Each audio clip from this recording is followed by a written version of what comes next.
Hey guys, I just wanted to jump in for a second and let you know a little bit about today's live stream sponsor, DNA Funded. DNA Funded has very generous profit sharing up to 90% and 3 different unique challenge types. For those looking to get funded, they also have speedy payouts, unlimited trading days on the first and second phase of their challenges, a very wide list of different things you can trade with over 800 different assets tradable, and maybe the most important component, a very experienced team behind the whole operation. So if you're interested in learning more about DNA Funded, click the link, check it out, see if it's right for you, and make sure to do your own due diligence to see if what they have to offer fits your trading style. For 10% off, you can use code A1T10. Again, that will be a 10% discount off of any of their trials you'd like to check out. Thank you again to DNA Funded for sponsoring today's live stream. Now back to the show. Hey guys. All right, everybody. Good morning. Welcome back to another live stream.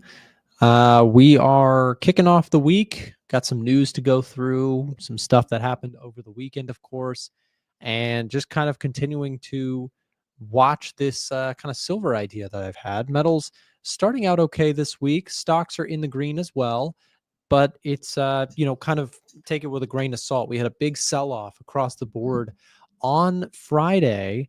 Most risk assets saw big moves to the downside. Specifically, you had a lot of the high risk, high reward stuff really took on some water.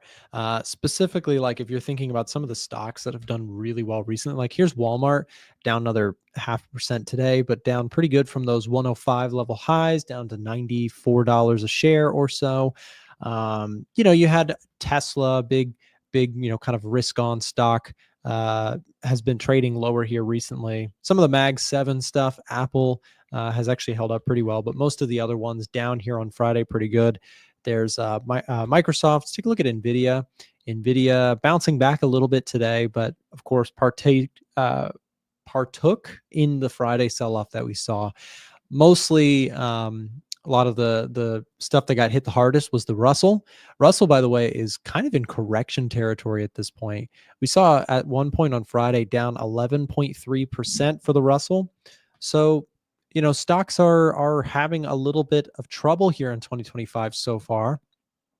I think the S&P 500 is in the green here for the year still, but we've given back a lot of those gains here. Let's go year to date where we're at with the S&P 500. At one point you were up 4% for the S&P. Now you're holding on to about 2.25% gains. So we'll see.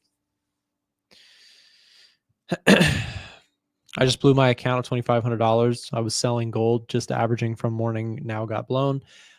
Sorry to hear that. You're certainly not alone. A lot of people have been blowing their accounts on gold, trying to short this thing.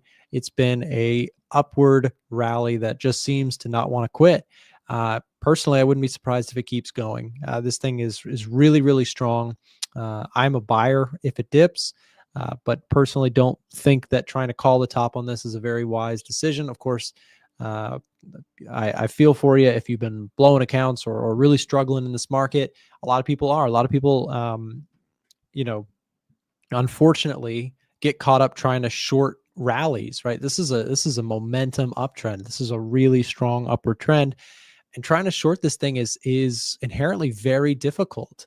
Will gold pull back eventually? Sure, but thinking you're going to be the one to time it is sort of the bane of many traders' existence, trying to just short this thing, no stop loss, and just hope that it reverses. And when it doesn't, it eventually blows accounts like crazy.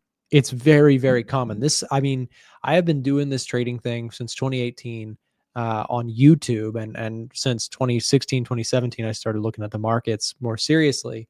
But the thing is, the whole time that I've been looking at the markets, it's always these types of moves that get traders into trouble, because what happens is a lot of traders, they try to fade moves in the market. And meanwhile, the trend just keeps going and going and going, right? And when that trend really keeps going, a lot of retail traders blow their accounts because they just try and kind of fight the trend. Silver and gold still look really good in the Edge Finder.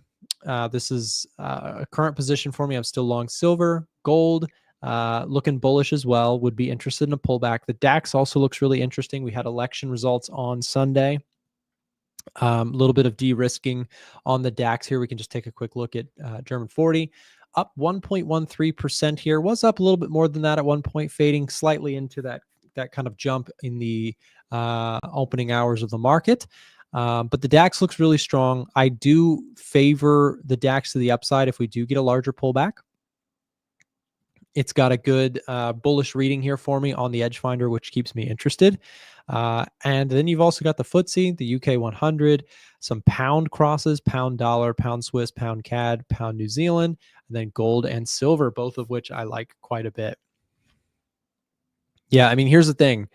If you are betting against gold, you're fighting the fundamentals, in my opinion. Fundamentals look really good for gold to continue higher. Now, you might get some pullbacks in between, but timing, I keep saying this, and I'm a broken record on this subject, but timing those pullbacks, thinking you're going to be the one to say, oh, it's going to go down right now, and then, yeah, it'll go back up. It's like playing musical chairs.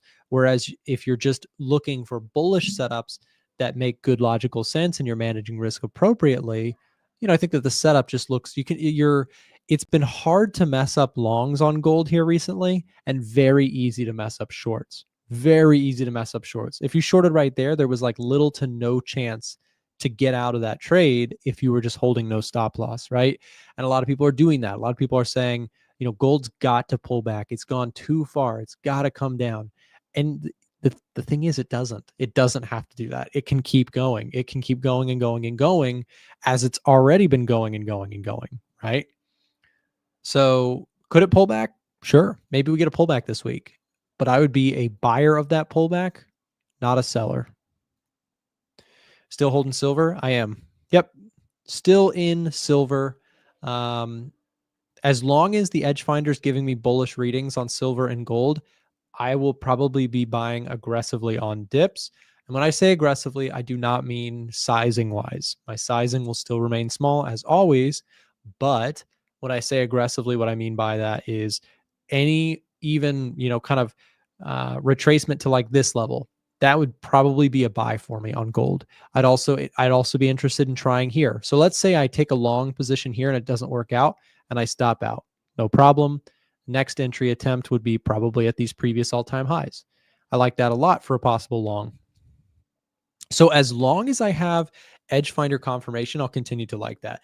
By the way, guys, this is just for fun, but this weekend I created a new membership thing on the Trader Nick YouTube channel. Some of you guys are watching on A1 Trading's YouTube channel or you're watching on Twitter. But if you are watching on the Trader Nick YouTube channel, you can consider becoming a member on the channel. It gives you access to like special emojis and it gives you access to like channel badges and things like that. So for the stream regulars, obviously, you don't have to, but if you would like to support our work here, buy us a cup of coffee.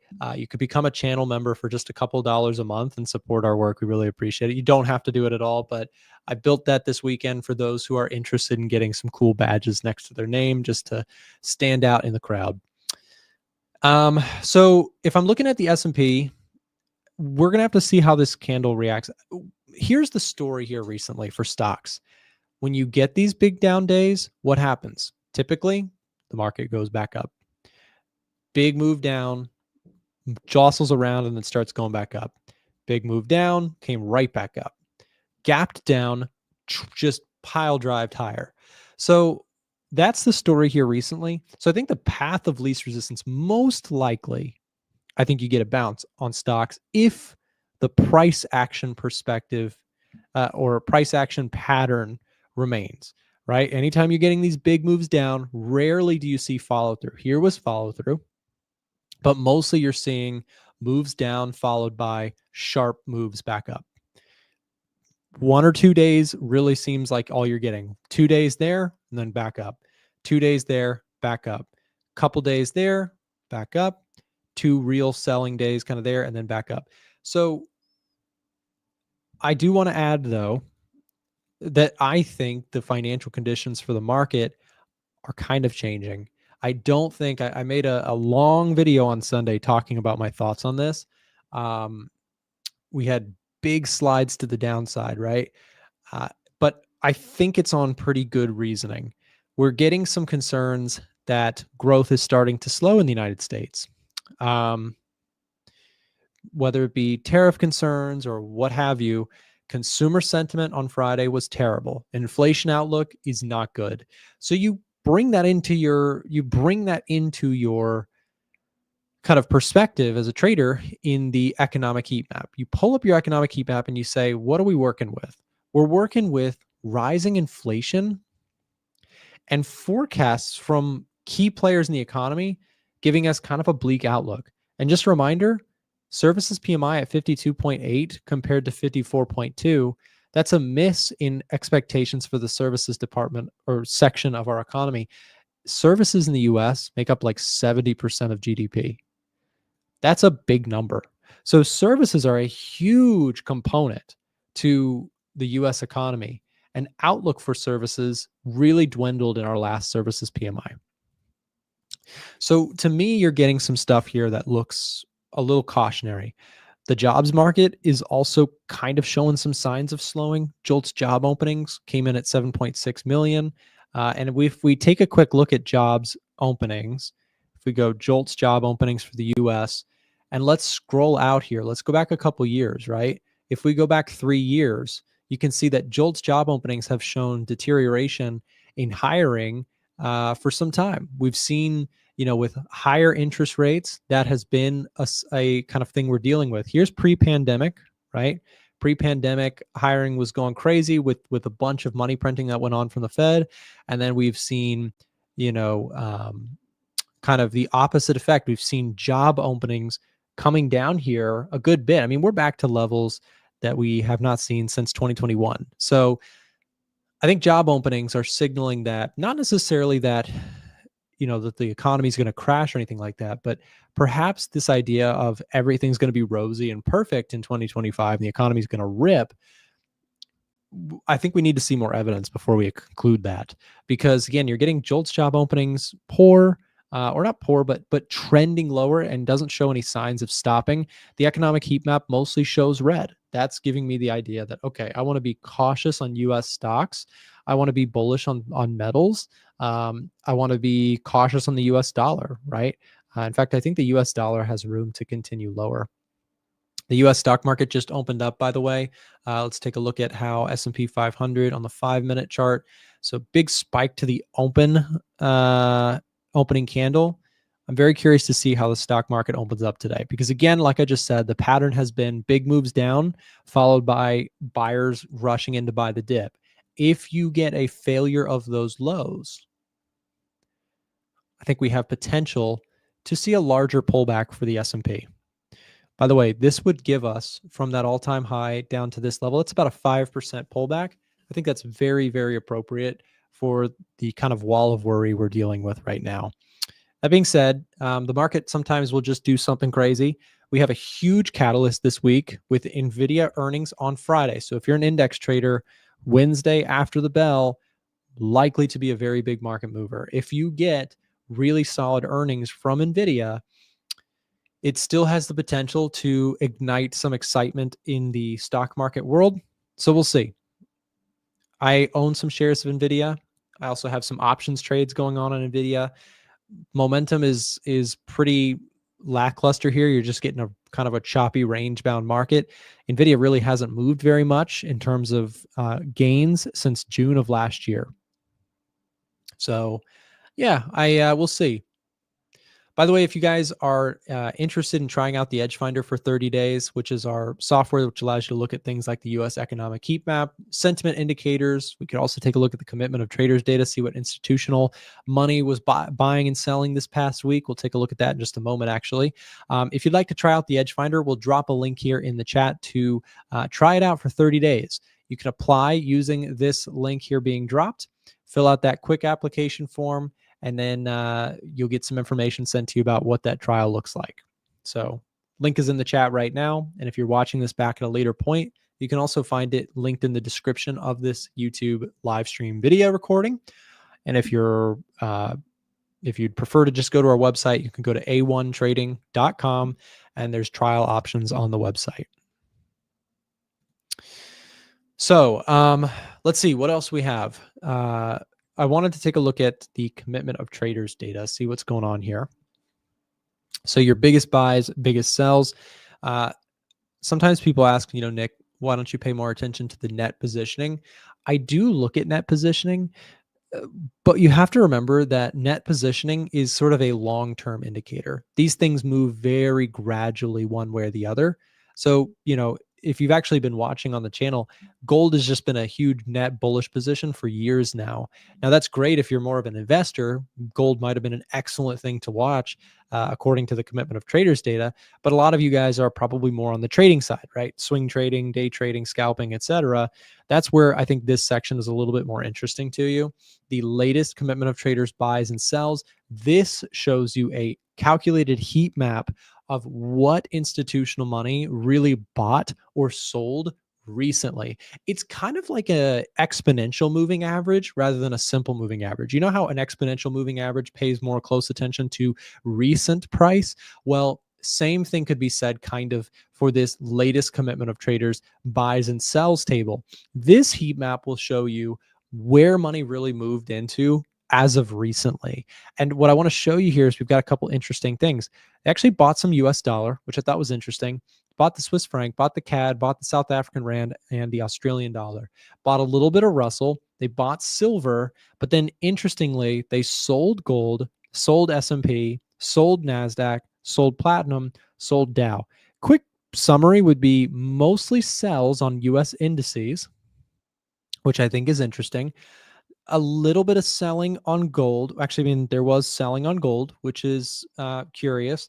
They did buy silver, and then US dollars, of course, an interesting one too, right? So these are things that a lot of the audience typically watches: gold, NASDAQ, S&P 500, US dollar crosses, things like that. So we'll see. But there's some institutional money moves for your day. Hopefully that is helpful to you. Like I said, you can try this software out for 30 days. If that's something you're interested in, the link in the chat will help you out to give you some more information on that.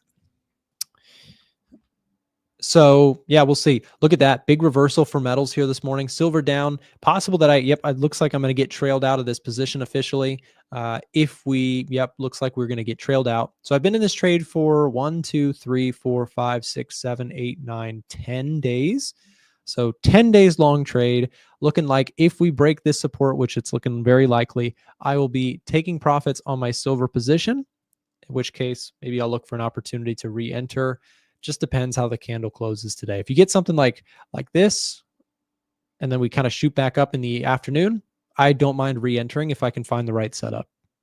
I never really worry too much about getting stopped out because, well, number one, I'm taking profits. I'm making a profitable trade here on silver. But if it completely kind of reverses by end of day, that'll actually be just a good signal for me to go ahead and say, okay, I'll get back into the trade. If I can find that trade, we'll see. If silver tanks through the lows, I'm probably not going to re-enter. I'll probably wait for a more clear setup, or maybe even I'll wait for a gold pullback. So we'll see.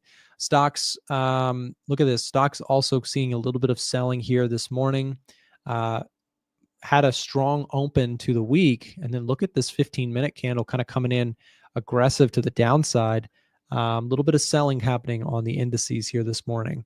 So we'll see where that plays out. Russell continues to get battered here. Really can't catch a break. The German DAX, which popped open on the election results, moved higher, kind of been trending sideways here now with some sell pressure coming in. Like I said, we'll see if we get trailed out for a profit on silver. And if so, I'll look for an opportunity to potentially either re-enter. Just depends on what the price action happens. Yeah, getting a good bit of interesting opening action here on the stock market this morning. NASDAQ as well. Gold here as well. Very interesting. Unfortunately, I'm leaving with nothing. Oh, I'm assuming that you're in a silver trade. Yeah, I mean, the entry for me was back here, so I'm going to make a profit on this silver trade. And if we get a complete pullback into this area, I may look at higher time frames even for a possible entry. But we'll see. It's a winner is a winner. At the end of the day, what happens for most of my trades is Most of my trades are L's, small losers. Some of them are winners, and some of them are big winners, right? So because of the nature of my trading style, if I'm in a silver long and this thing does close me out, let's say we actually take out those lows, this is going to be a one of the winners category. It's not a massive winner for me. It's not a tiny winner. I'll make some money on this trade.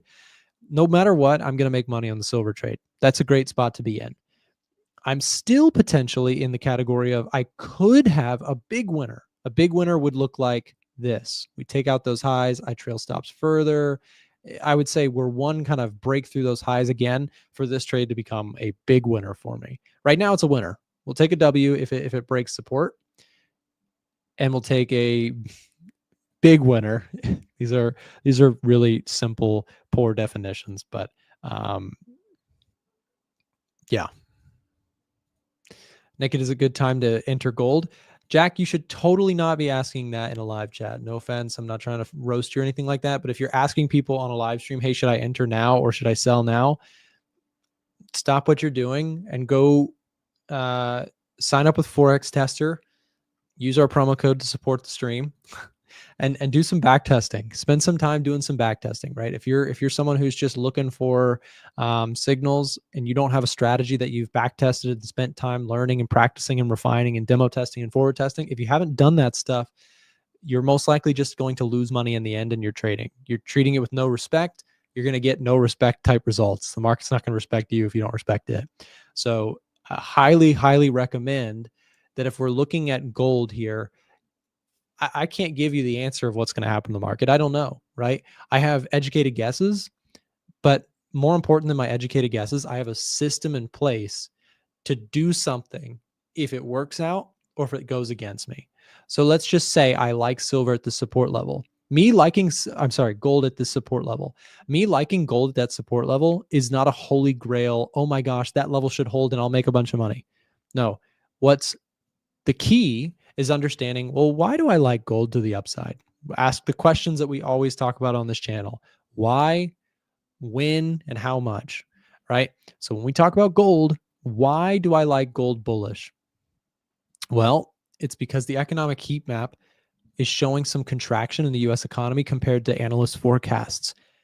That right there is a why. That's why I want to be long gold. It's because I'm a little cautious on, the state of the US economy. I want to be long metals. I want to shy away from stocks at this time. I want to join this trend, but I don't want to chase this trend. So that brings me to the second question. So we just did why. Why do I want to be long gold? You have to ask yourself this, right? Why do you want to buy or sell gold? And don't give me, well, it's trending up, because I think technicals can be really misleading. Just like I think gold can continue, and I've been saying it can continue. People have been saying, no, it's due for a correction, it's due for correction, due for correction. The reason I think why this can just continue, whether it does or if it doesn't matter. But I've said that recently. Why can it keep going? Because the fundamentals favor this trend. This trend is not just a technical uptrend. It's a fundamental uptrend that I think has room to keep going. Could we get pullbacks in between? Sure. But I think the trend for 2025 is higher than where we currently sit. So that's the why. We have to ask, why do we actually want to long or short something? Most traders don't do this. They skip this. They say, well, the charts, I'm just going to focus on this next part. I'm just going to focus on when do I buy and when do I sell. That's what most traders do. And I think that's why most traders lose money. They just focus on the easy stuff. Technical analysis is easy. I'm controversial for saying that. Some people disagree with me, but technical analysis should be so simple, because the only reason technical analysis would work is if we all saw the same thing. Why would a support level work? Because everybody sees it and a lot of people go buying it when it gets hit. That's the only reason technical analysis would work. So that's so easy. It has to be easy. Technical analysis has to be easy for it to even work. If a support level is obvious to everyone, it's a support level. If you have to get super fancy with your technicals, the only people who are seeing it are other people who are magicians drawing fancy pictures on their charts. Keep your technicals so stupid simple that anybody can see the same level as you. That's the important part. Okay. So fundamentals are harder. Technicals are easy and they should be easy. So when we look at technicals, right? Key level support, bounce area here, bounce area here. Okay. So that seems like a pretty good area of support, but that's not the key to the trade, right? That's just a support level. Technicals, again, are the final part of the theory. The theory is, why should I buy or sell something? When, and more importantly, of these three, how much should you buy of it? So I'm going to rank these by order of most important to least important. 1 for me, 2, and ready? 999. And those are the only 3 parts. I can't get this point across as much as possible. I can never get this across as much as I need to. Fundamentals are the most important for what we do here on this channel. We focus on the trends that are happening in the macro, the real stuff that's moving the markets. That's what we focus on first and foremost. Second, we talk about how much of something do you want to buy or sell. Position sizing is so important. How much in your account do you want to expose to this position? Do you want to put a bigger position on? Do you want to put a tiny position on? If you're not putting the right on, it can be devastating. You can still have a great idea, but you put too much and ruin the trade, right? You need to know how much you're going to purchase or sell of something, why you're going to trade it. And 999 is when you actually enter and exit. Entries are so overrated in the trading community. Everybody focuses on them. And what everybody focuses on is probably why most people lose money. Don't spend countless hours trying to find the perfect entry and exit strategy. Focus on something more important. In my opinion, that's going to be your 1 and 2. Why should you buy something or sell something? How much of that should you buy or sell? Are we on the same page? 1, if you agree. 2, if you disagree. Yes or no, whatever you want to put in there. I know there's always people who disagree. They say technicals are king, price action is king, but just understand fundamentals are far more important than technicals, in my opinion and in my experience. And I've got brokerage results to show what I'm saying is not nonsense and made up. Okay. So up next, we're going to bring in Ivan for the conversation here of the week. Actually, I've got to run in about 10 minutes. So we're going to chat with Ivan for a few minutes, and then he's going to take over the show from there. Before we do the quick break, let me just remind you guys, make sure if you have not already, join our free to join Telegram channel. We're putting out a ton of free value throughout the week. You can actually see inside of the group, we are putting out videos, extra clips, trade ideas, charts, markups, fundamental analysis, technical analysis. If that's something that you're interested in getting access to, it is completely free to join. Click the link right here. Join us in Telegram, and you can stay up to date. We'll be right back after this quick break with Ivan. Stay tuned. We often get asked by our US viewers, how do you guys trade gold and indices on a regulated broker? To trade gold, indices, and more, we trade using Weeble. And for US citizens watching now, for a limited time, you can get free stocks if you use our promo link that can be found in the description or dropped in the live chat right now. Weeble is our top pick and personal choice when selecting a broker here in the United States for stocks, indices, and commodity trading specifically. Get your free stocks now by clicking the link and signing up using the instructions found there. Now, back to the show. All right, we're back with Ivan. Hey, Ivan, how are you? I'm good.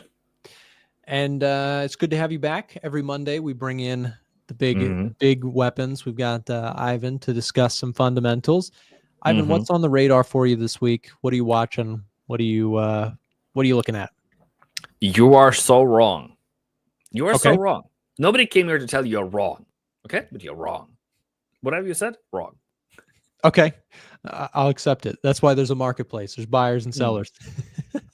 What was the you said entries is overrated, right? Mm-hmm. Yeah. You disagree? No, I think stop loss is overrated. Stop losses? Yeah, stop loss is overrated. Okay. Not overrated in the sense that, but if you just put your stop loss as 500, your entry doesn't matter. That's So true. they go hand in hand. Yeah, I agree with you. I'm just having fun with you. But no, what I mean, if you do on demo or if you do in your backtest, you test a strategy. If you just put an entry somewhere, if you just put big enough stop loss or big enough account, you are in the end going to learn, presumably, where to put your entry because you don't have the fear of it getting stopped out. Sure.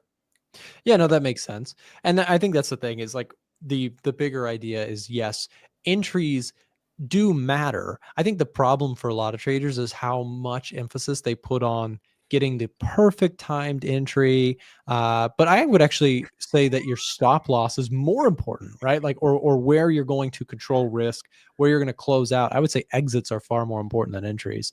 I just think that people fixate so heavily on, I got to get the perfect timed entry so that I never have drawdown. And I think they're just very overrated. You can actually be early to an idea and still make money, or late to an idea and still make money. Or you can mess it all up by, focusing on entries and, never taking losses when you should. But it's an important point. A lot of people, I think, mess that up in the trading space.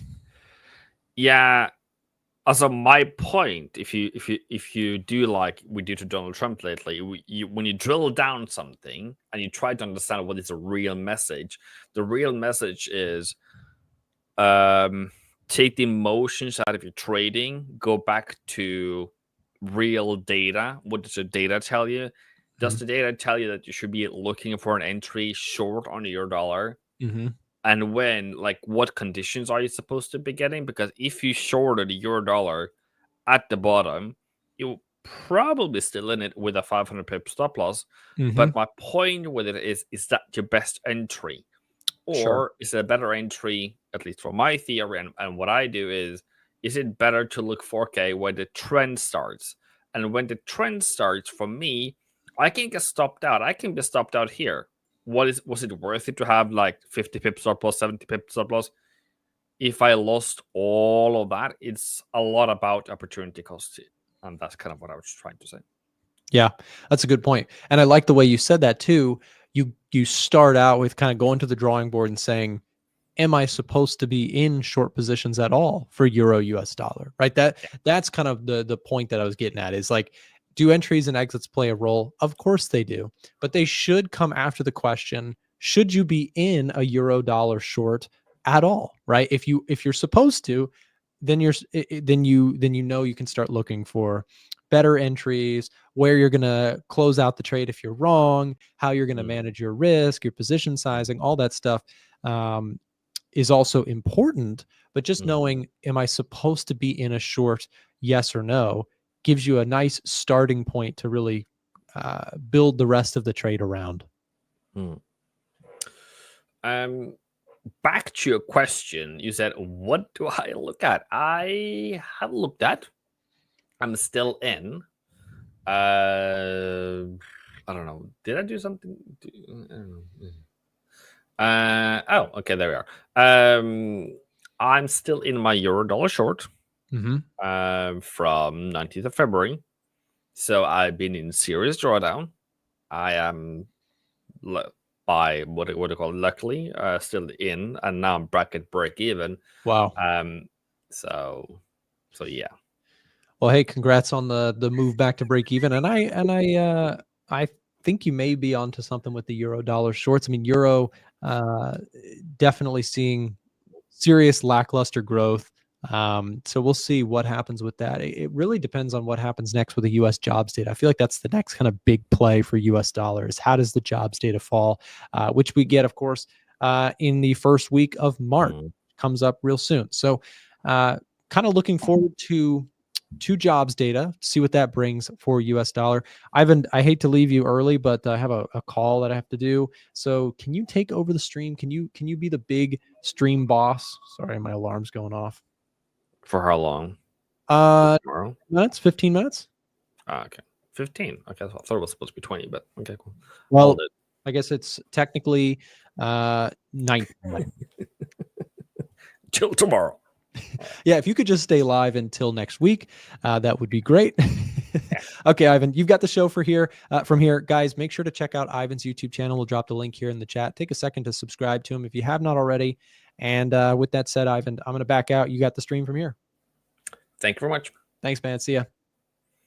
Enjoy. For those who are in the Discord, we had, and you have access to, we had a meeting this morning with the VP, with the mentorship group. I really hope that Monday, 8 a.m. New York open is the time for you to show up and come here and get some, mentorship, whatever questions you have. You can still do that here. Ask me questions. I'm the mentor, as you can see here. I'm the mentor here. I will tell you the truth. Nick tells you the truth. I'll tell you the truth. And how to cut away the fat, cut away the fat in your trading. Take away what you think is a good trading opportunity, and only focus on those who actually gives you the most amount of profits. That also means you should look at your assets. What asset classes are you trading? Are you trading gold? Yeah, are you trading NAS? Are you trading euro? What's the performance? What's actually bringing in money, as a business owner should do? So, I am yen bullish, but I just wanted to say that about my euro dollar trade, as I mentioned when I posted it, it is an aggressive entry. You're more than likely to get a better chance tomorrow. This was, I don't know what that day was. Was it 19th? 16th, 18th? I don't know what day that is. Point being, you did get a better entry. That's my entry. You got all of those entries. Okay, cool. Boom. Please explain the yen head and shoulders needs better. Yes, ball out. Yes, I'll do that for sure. Don't you worry about one thing. One thing for sure, I will do so. I am yen bullish. And I just talked about 2 hours ago. I said, I want price to pull back and then fall. We got the pullback. We got the fall. But Jesus, we fell too hard. No, we fell too hard. No! We're supposed to sell it. We're supposed to do like a reversal. This is illegal. I want you to sell. I want you to sell it. Okay, cool. Let's go back to what I said earlier then. I said this was a buying opportunity. I was wrong. I don't know what has happened in the past, but I also said I wanted a new lower low, break 63.50, then look for whatever your entries are, right? Okay, whatever your way of entering. I will look at my entering. So this is what I'll look to do. What do you think about a pound? Bullish, Moss. I am long euro dollar, Prince. Can you please explain the reason why? And I'm not trying to be mad at you or bad at you, but as your mentor, I'm a bit, ever so slightly disappointed. But you're very much allowed. So why do I say I'm disappointed? I'm disappointed in the fact that you bought here and not down there. This is where you're supposed to be buying. Now it's a bit late, so you've added a risk. That's the only disappointment part. I don't know if James is coming today, but cool. Okay, let's start. What happened to S&P 500? I think the only way I can figure that out is to check the squawk, and there's nothing here other than somebody might have said something from someone about something. The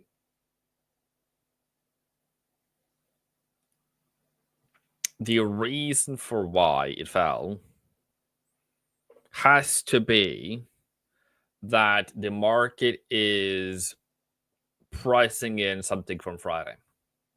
What I am assuming, I might be wrong, But this is important for everyone to note and remember. This is a smaller one, but this was what drove the market on Friday, okay? Small little detail. Consumers has the highest expectation to inflation in 4 years. If you look at this data, it has never been recorded higher than now. Started at 2, we're now at 3.5. That means consumers are expecting it is a forward guidance to inflation. Therefore, we are expecting going forward inflation to come in. And I feel like Nick did mention it to you, but on Friday, more than CPI, Thursday and Friday. Thursday is the quarterly PCE, but on Friday is the year over year and the month over month PCE. That, my friend, is this week's most important data point. And more than anything else, if this one, year over year, comes in about 2.7, about 2.8, we're going to see not Armageddon. It's not going to be Third World War, but it's really important that you are ready for dollar bullishness going forward. I believe if we go, if we go 0.2 or higher, we are than expected, and by last, if we get into core about 3, we are into some serious issues. So that is if. And if we don't, if we just get a flat pancake, nothing, dollar's going to weaken. Cool, great. Nothing to worry about. But that's the risk for this week. And that's where you need to stay. Really alert. Secondly, we have had an update on the yen where we have had inflation coming out 4%. We have the Japanese 10-year bond yield going up to 1.45. We have seen inflation rising, and we have seen Bank of Japan actually intervening and saying, hey, this is too quickly. They're not really concerned, as of this morning, they said they're not really concerned of the rise, the bullishness, but the pace. If it spikes higher, they might intervene. So now you have an opposite Japan intervention risk. Isn't that great? Boom. So,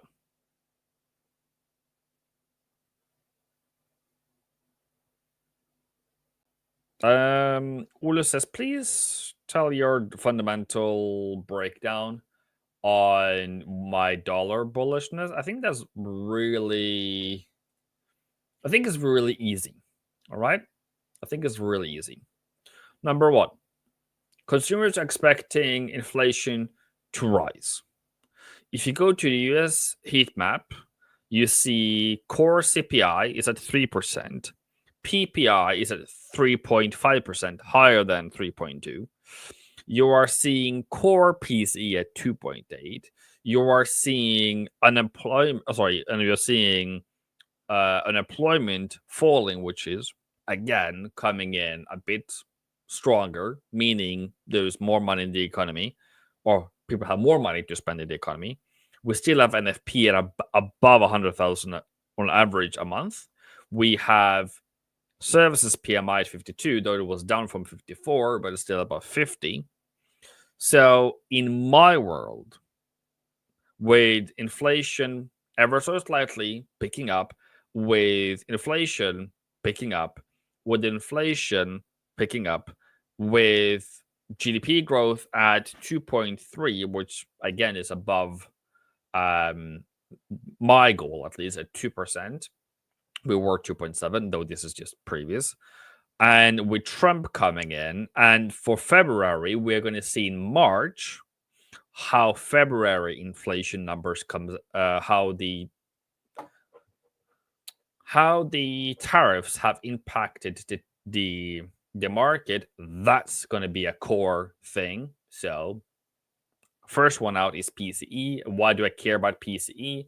I care about PCE because if I go to the Federal Reserve Monetary Policy, and I look at their projections material, and I go to look at what they're looking at. They're looking at GDP, they're looking at unemployment, they're looking at PCE and core PCE. Then they're looking at the projected policy path. So those are the 4 most important things I need to look at. So if it comes on Friday, I'll look at it. Short euro. So in that world where my expectations is higher, Trump, in my opinion, is bullish influence on dollar because of his tariffs, which, by the way, he's putting tariffs on other countries, meaning US companies has to pay that tariff to that other country, or sorry, have to pay tariffs to the US government, meaning the cost of importing or producing a product becomes higher. Who is going to get it? The end consumers. Where do you find the BOJ announcement and BOJ comments? I find them on Financial Juice. I find them on Forex Live, and I go here to Central Bank, and I only get Central Bank information. You can also go to FX Street, and you can go to the news analysis, news, institutional research. Anywhere, any of those where you see comments from the Bank of Japan, Bank of England, whoever, whatever, is good enough for me. It doesn't need to be these pages. I'm not affiliated by them, but that's what I use in my daily life. Some heavy metal manipulation just occurred recently. I think metals was going to do a big pullback now. Yeah, okay. Manipulation is there, and we have seen banks being fined for it. It's nothing new. Just, if possible, and it's very funny for me to say this, but either stay in it, stay with it, or play with it. With the dollar heat map showing more negative changes, the Japanese heat map showing more positive changes, shouldn't dollar yen be a good short? Absolutely, it is. It is a good short. But I can't short something that already fell. So I needed to come up to structurally is a good one, but also dollar is strong in my opinion. So depends on how you look at it. But I would also believe that yen strength is stronger than the dollar strength at the moment. So there is a relative strength as well. Why did price rise this morning? Because we have fallen on Friday. We fell 150 pips, so we're just having a bit of a pullback to 70, which is a 50% pullback. We have already fallen from 160 or so, and I would argue that that move this morning is very small compared to what the overall move has been. Okay. The reason why I love Ivan is because he doesn't tend to our questions. If you haven't. Yes, it's absolutely near future. Wilhan, what is my thoughts about prop firms? If Nick can just close his ears, and no, we actually agree on this actually, and it's not controversial. If you're going to do a prop firm, and I'm going to say this as I do my Eurodollar setup, is that you have to be peak performance at your best, and even at your best, it's a 5% chance you're going to make it. So the rules and regulations they have put in place to make sure that people fail is that you, on the other hand, has to become Erling Braut Haaland. You have to become the best trader in this world. And I personally have not passed any challenges yet. So I can't say, oh, fantastic, look at me, I'm great. No, I'm horrible. So how I see it and how I've seen other people do it is you find a specific strategy that is prop firm friendly, and you might need to avoid gold. I've seen people being kicked out because they traded gold. And you need to avoid all these rules and regulations that is there and that is not communicated, and those who is communicated. And in that space, you're able to succeed, then great. But you have to be peak performance. You also need to pick peak trading conditions as to take time of the year. When does the trend trade with you? What time of year are you best at trading for you to maximize your potential to succeed? Secondly, you also need to have a strategy that works for a long time. So it's really stressful, really stressful, but I think it's possible. I just haven't done it myself. But all honor to those who has, and I applaud them, but I have not been able to do it myself. So you can say you're not a fan of prop firms, but they do serve a purpose. They do serve a demand. But I am critical of all the rules and regulation that is probably, by their opinion, needed to weed out everyone who's not doing great and just trying to luck them through it, because they really need good traders. And I agree that they need good traders, trade real money. So you do too. You become the best trader you've ever been. But that's that. For Aussie, I am looking for shorts. I'm looking for 63.52 to break. I need to wait this one out. I don't want it to do a full reversal on me. So 63.50 has been broken. So that means that I might be able to enter a trade by Asia Open tonight or London Open tomorrow. What does that look like? It looks like when you're looking at a new lower low, I am seeing this, okay? Somewhere in this area. That means we have broken, we are great, but a better opportunity might arise, and by luck and by chance and by experience, we should have a much better entry, and this gave us a 20 pips pullback. Okay, I'll take that. Rather than trying to fight down here, I'd rather wait for the pullback. So a new lower low is, for me, only a reason to a new lower low is only a reason to look for the pullback, to look for a sell. Okay. Euro, pound made a new low, doesn't matter. It's bullish, fundamentally. Or sorry, CPI. Euro want to come back up to 105. New Zealand still bullish. Dollar Swissy. Ow! I wanted it to go higher. Okay. Had to wait a bit more. I'll just move like this. Need to break 0.90. Need to cut up to 9.930. Then pull back. Then I'll take it. So still being cooked. Dollar CAD can't do it. Aussie yen fell. Euro yen fell. Pound yen fell. NOK yen fell. CAD yen fell. I'll have to wait for a much deeper pullback. I can't do that. This is too shallow for me, sir. It's like trying to sell. And right now, it's like selling what?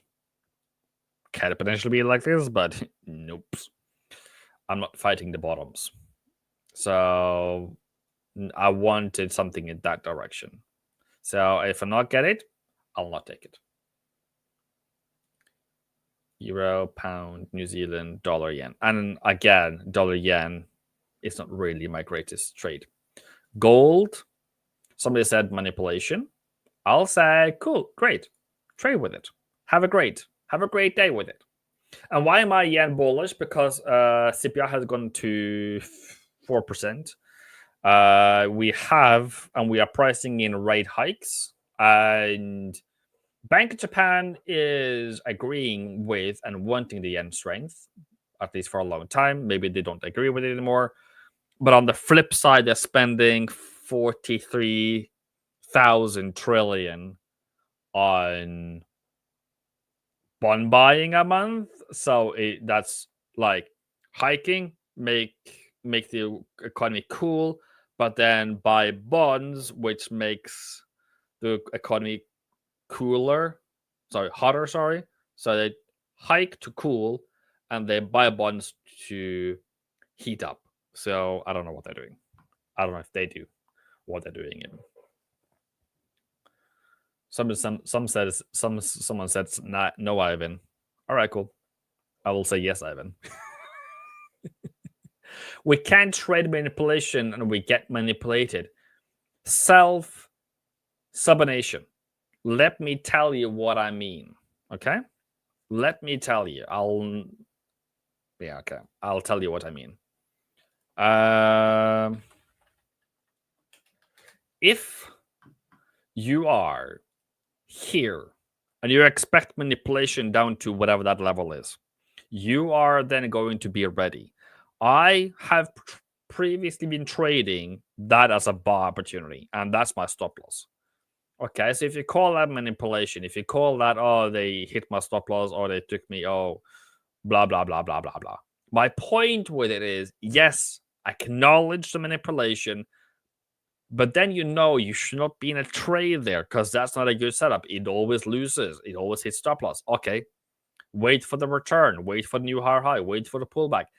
Accept that they will hunt, and then you run away when you identify that they will run your stop loss. So that, and even if they do run your stop loss and you always hit your stop loss and then go higher, then you flip your mindset and you look for what happens if you start trading your stop loss. Okay? It's not manipulation, bruv. It's who has the greater brain.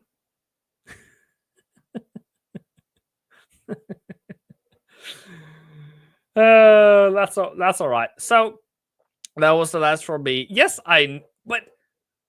but Sib, if I contradict Nick, well, he was the one taking the risk from bringing me here. So if you guys need mentorship, if you guys need my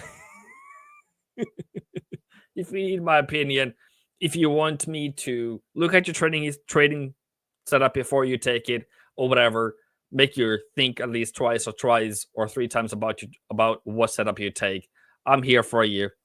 And you can find me on my YouTube channel. You can find me in Discord. You can find me on my email. It doesn't matter. I love you, family. And whatever you do, make me proud and make money. Okay? Boom. Hey everybody, thanks for tuning into today's A1 trading session. We love engaging with our audience, talking shop, taking requests, and sharing our favorite setups. It's about that time where we're going to review a bunch of indexes, stocks, currencies, gold, silver, Bitcoin, and pretty much anything else and share our insights. If you're wondering what trades I'm in, if you're wondering what trades I'm taking, and you'd like to see exactly how I'm trading everything, you can actually follow my trading signals. If that sounds like something you're interested in, we'll share a link in the chat. You can sign up. You can sign up directly with the link or speak to a support rep if you have any questions. If you're asking, what do I trade? Pretty much everything. Indexes, ETFs, stocks, options, futures, Forex, and crypto. Thoughtful analysis, active trading. Check it out. And now, back to the show. What's happening, everybody? Happy Monday. Welcome back to another red day in the markets for right now. We've got a pretty nice directional slide since Thursday last week. All-time highs, markets are down about 2.5%. We poked those all-time highs. We have pushed around 2.78% on the SPX. Look, it's Monday. I think the bigger play this week, as far as bigger news and the big market movers, Nvidia earnings will probably be the biggest market mover this week. Earnings coming out after market on Wednesday. We also have core PCE on Friday. Is Nvidia going to be able to save the market this week? I don't know. I mean, we have highs here, lows here, August levels, all-time highs. I mean, I would imagine earnings are going to be somewhat positive. It's just a matter of how excited the market gets about it. I've sold a lot of premium on Nvidia, and that's fine. I mean, I wouldn't even take ownership unless this thing's down below like 110 or down below like $100. And that's okay by me. Unlikely we're going to hit a big move like that. There's probably a bunch of chop in here anyway. If it does come down to the to the 200 moving average. There's probably some buying interest down there, but I think it's going to be a lot of noise this week. But just be prepared for some selling. There's still some range trading in here. There's still some range trading. If things get a little bit uglier, we could have a bit of a flush down by the bears. Still trying to find that bar count that I've been talking about repeatedly for the last month or so.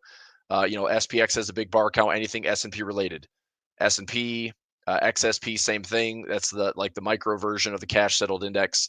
SPY, RSP is different. This is equal weighted. I think this is a good way to help diversify this year and get a little bit less of the top heavy large market cap. So I'm doing some dollar cost averaging in RSP.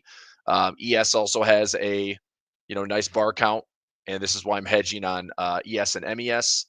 NASDAQ, we've had one of the longest streaks. I think it's the second longest streak in history with how many times and how many days we have closed above the 200 moving average. So starting back here, we have had like 490 bars, and it's still counting.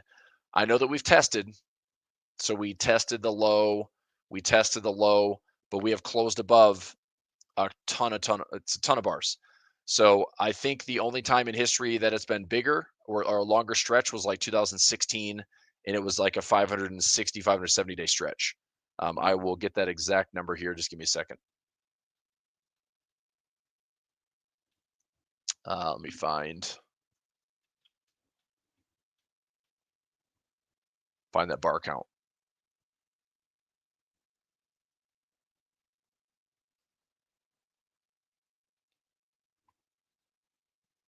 Interesting.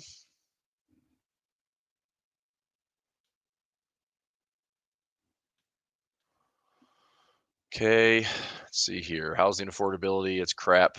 489 bars, now we're 490 today. Yeah, the best streak before was July of 2016, and it didn't end until October of 2018. It was 572 bars above. That's a wild streak.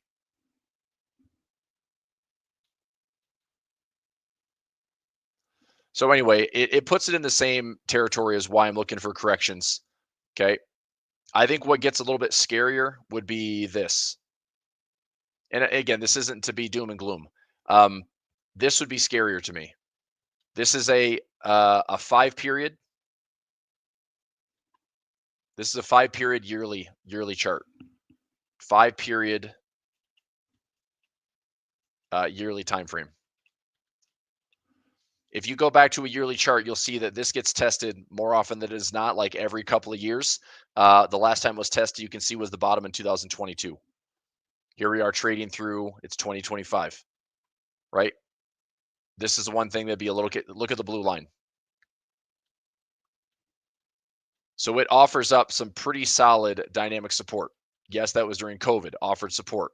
This was a pullback in 2016 to 2017, offered support.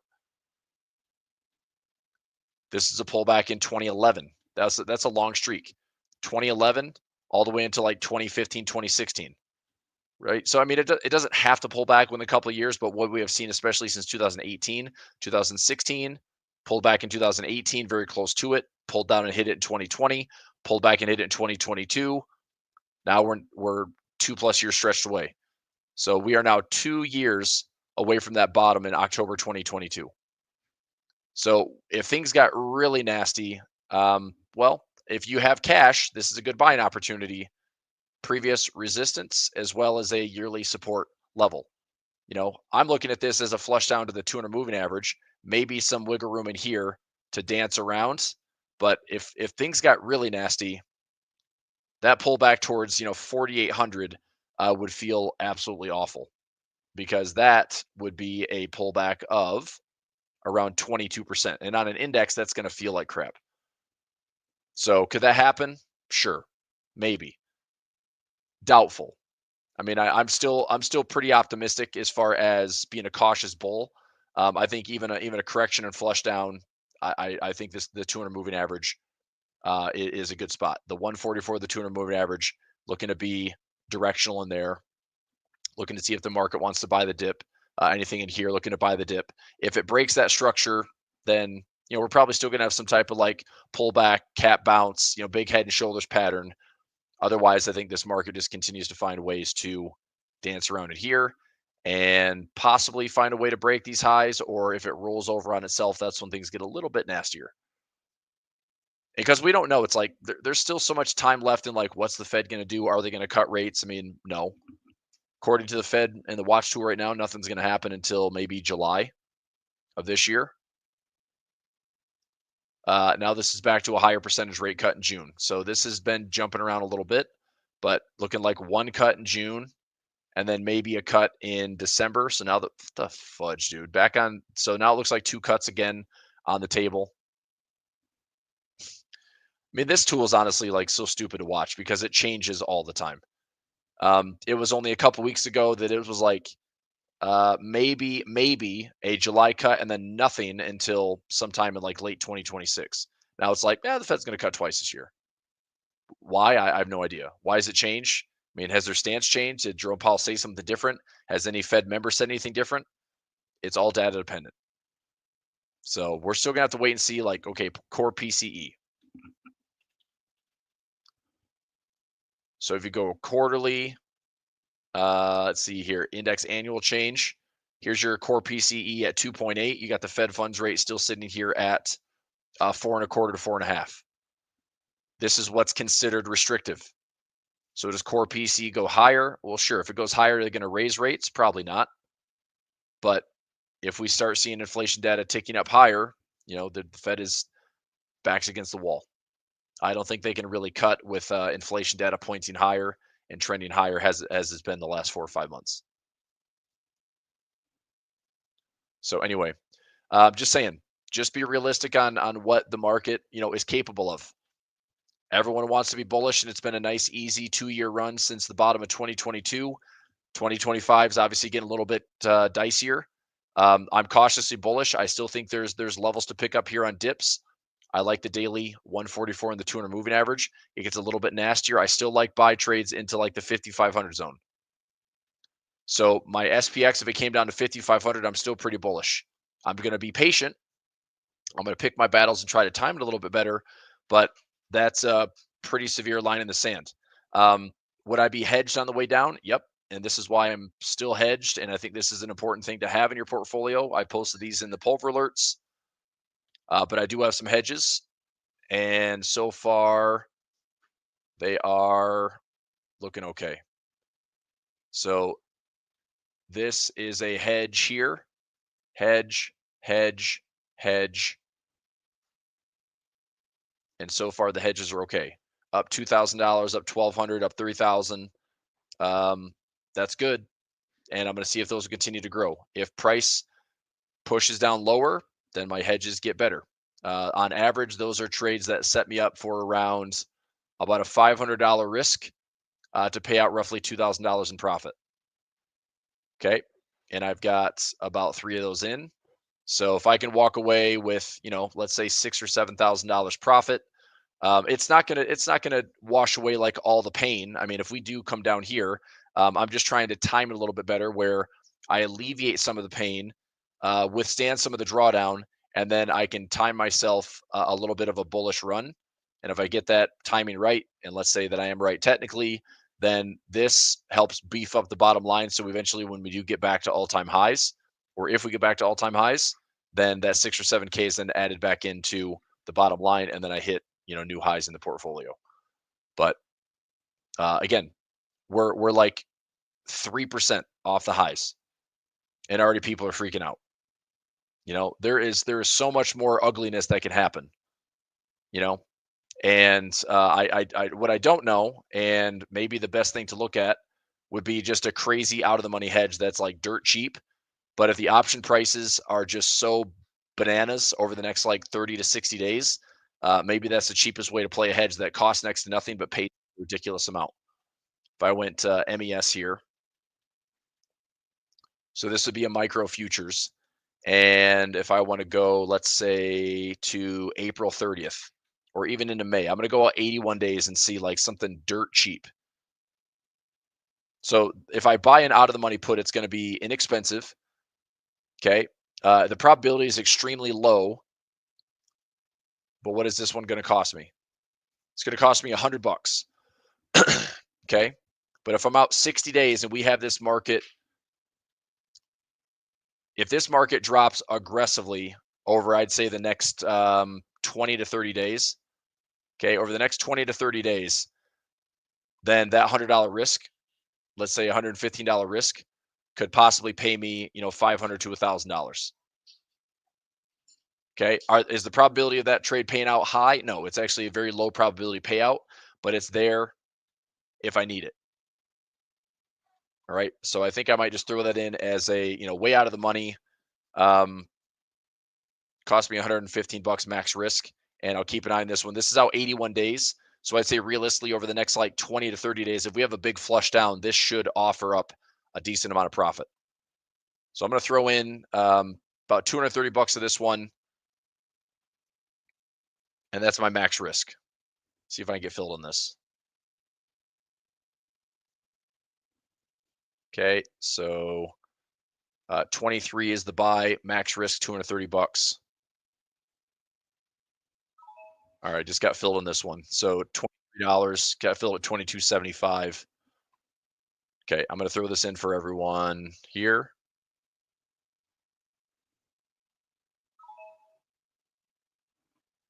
Okay, same fill, $22.75.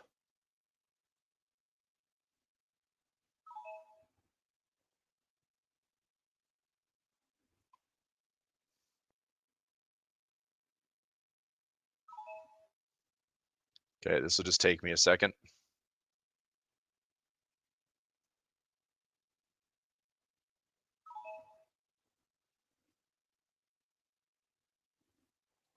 $907.2. Okay.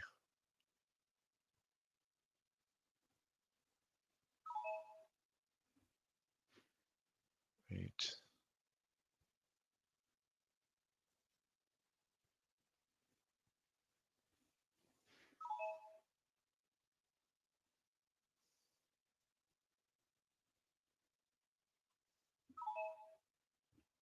All right, almost there.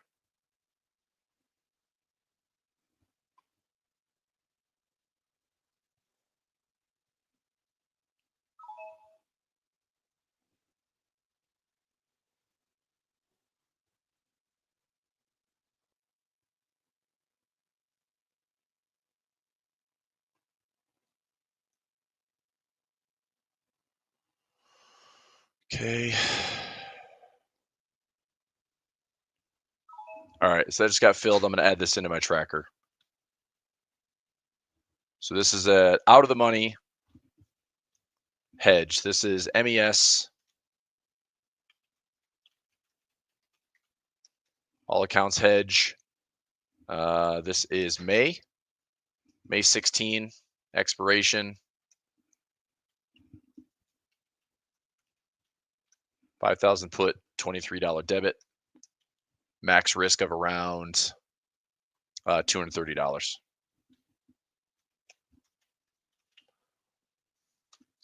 So it's really just a crazy vol play. I mean, if this is going to pay me, then we want to see just aggressive, nasty price action for, I would say if we get like a 5 to 10% move in the next, let's say 30 days, that $230 is probably paying 5 or 10x, which again is just another way to kind of offset some of the pain.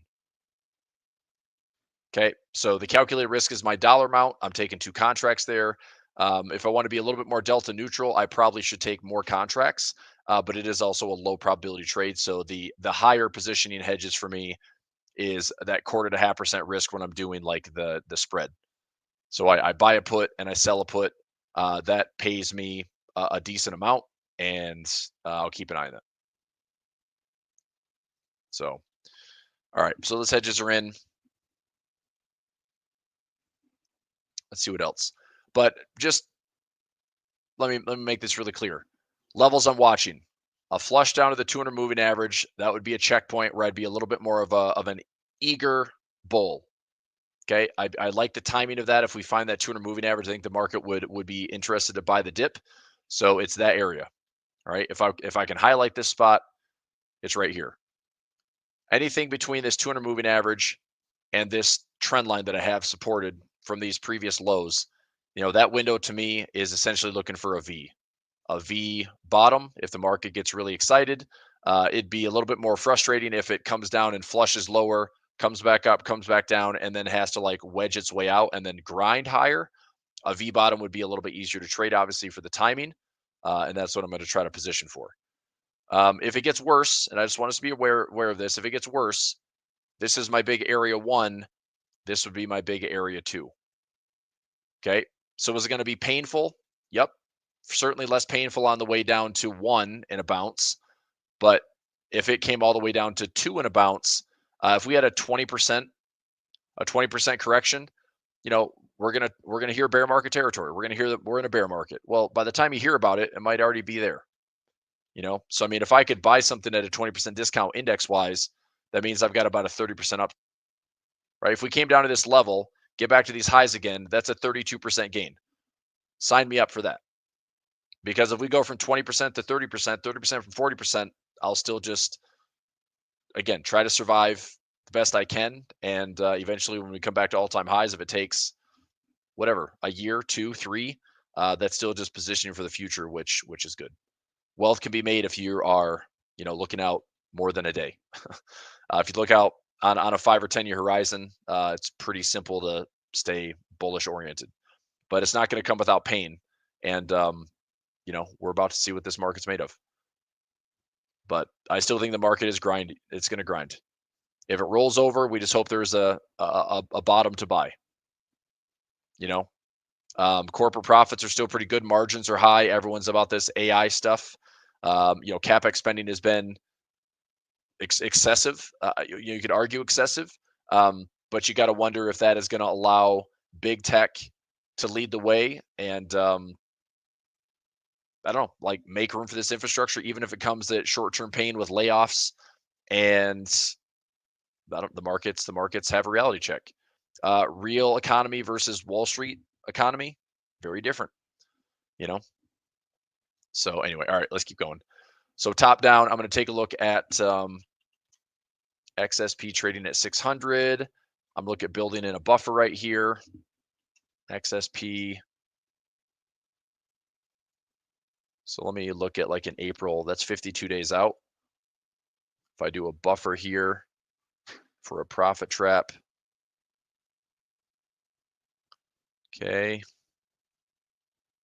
Is it any cheaper if I do that? A little bit cheaper, not too much though. So 1 strike out of the money for a little profit trap. Let me take a look at my levels if they've calmed down. We've got, this is a little bit tighter. This is about 20 cents wide. That's not bad. I was looking at SPX earlier, was a little wonky. This might be a little bit better for that monthly expiration. It's 52 days out. Now the question is, where do I want this XSP to line up? If I looked at a 10 delta, should be around like 550.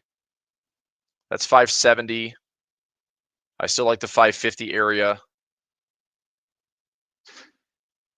That's not bad. 550 by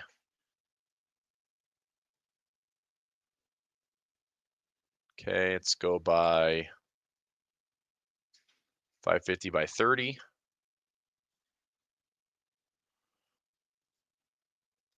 Okay, that's a little bit better. All right, I'm going to take this trade here. Pull in 79 cents. See if I can keep it above. Let's go 45 to 25. All right, I'm going to take this trade.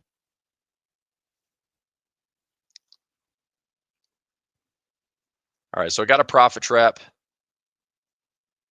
Got some income, 545, and see if I can get filled for like 60 to 65 cents. I'm going to try 65 cents here.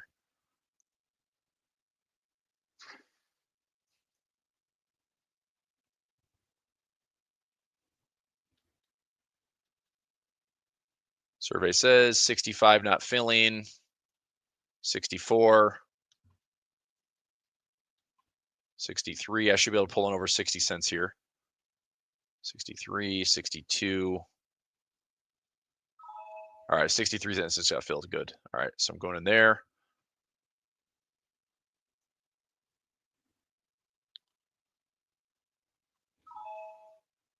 All right, this is a trade on XSP. And a little income trade. Let's get this all filled, and I'll talk through the trade here in just a second. Okay, got filled there. 7634. Nice thing is it's defined risk. 9072.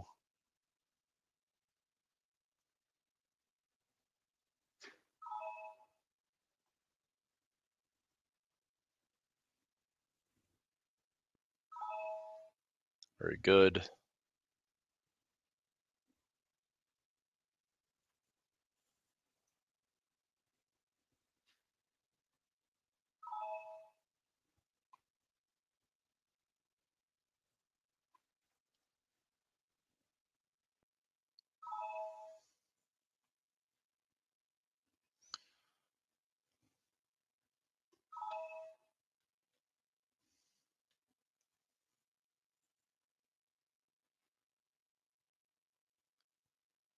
Okay. Good. All right. So that trade is in XSP.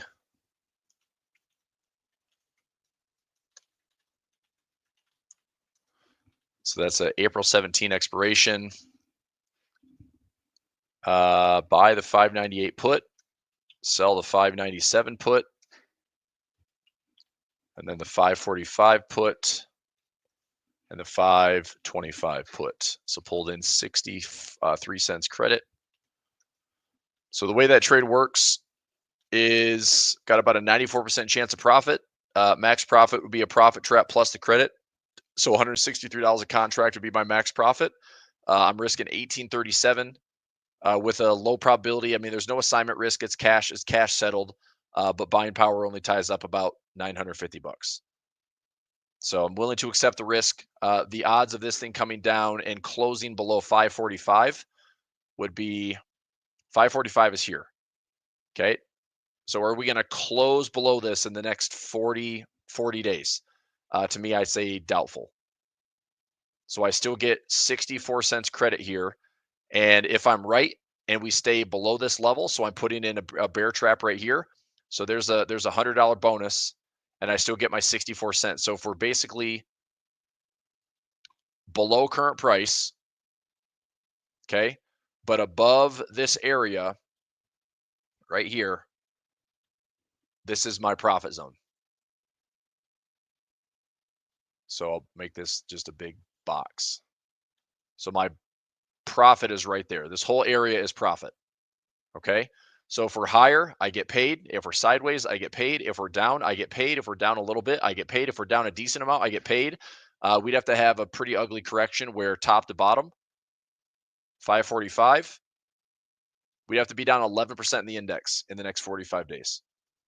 Anything's possible, but I think dynamically, as long as we find some support here at the 144, support here at the 200, if we have like a nasty, OPEX cycle like we did in February to March in 2020. I mean, I don't know. You've probably seen the news. There's talking about a new COVID virus coming out of China. It's like, is even real news? I have no idea.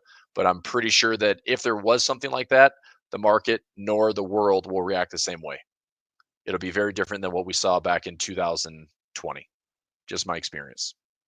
I think everyone was extremely skeptical on how it all played out.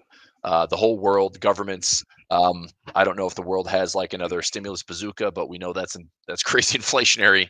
If we toss another $6 trillion at potential COVID virus again, so I don't think the world's going to react the same way. In fact, it's probably going to feel a little bit like The Boy Who Cried Wolf. So anyway, we'll see. I don't think that's enough to be the catalyst. 2020 was, look, COVID was a weird catalyst. 2020 was already set up to be a bearish year as it was. But clearly that changed. So, all right, I've got a trade in here. I'm going to add an update. Okay.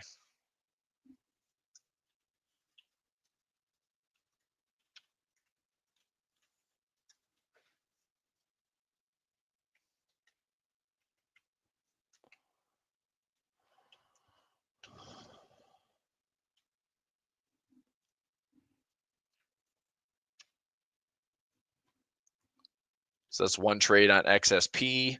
I may end up looking at, let's see here, QQQ. Same type of thing. If I can get Qs in like the 450 zone, I might look at a trade here on QQQ. So go out to a similar expiration, 52 days out to April 17, put in a profit trap right here, and then go out to hopefully an appropriate delta. I want to see if I can get something in the 450 zone. I mean, that's so far below that 200 moving average. I would love this trade actually. 450 by 430 by 420. I'm going to take this trade here too. Okay, I'm going to go after another little income trade. There's a dollar profit trap there, which is fine. 450 by 420. Take this trade hopefully for 70 cents.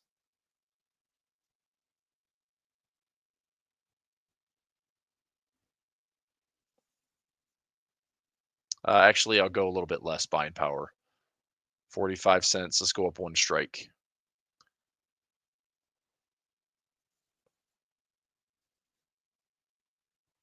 All right, 455 by 435 reduces the buying power a little bit, but still pulling 55 cents, hopefully.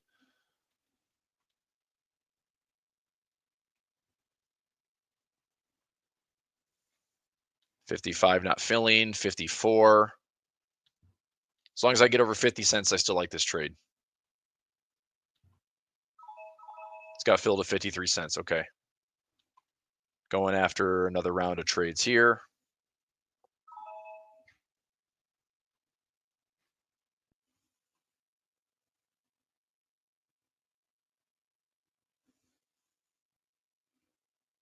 $53, $52. Come on.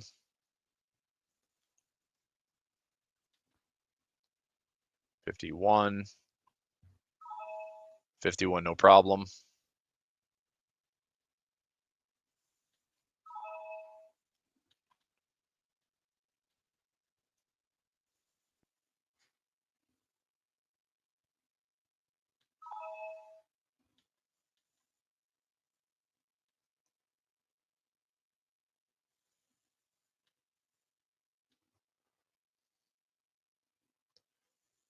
Okay, I'm not taking less than 50 cents on this trade.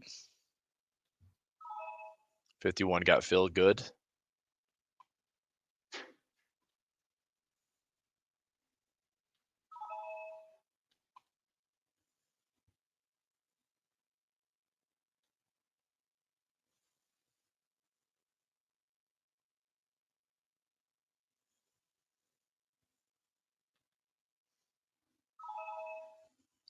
Okay, almost there.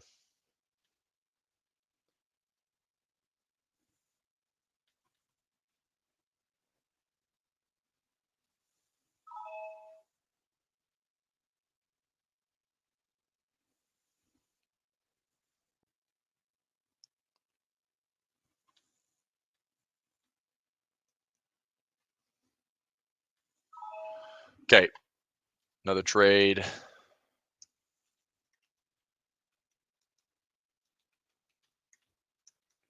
That is April 17 expiration. Buy the 520 put. Sell the 519 put. Sell the 455 put.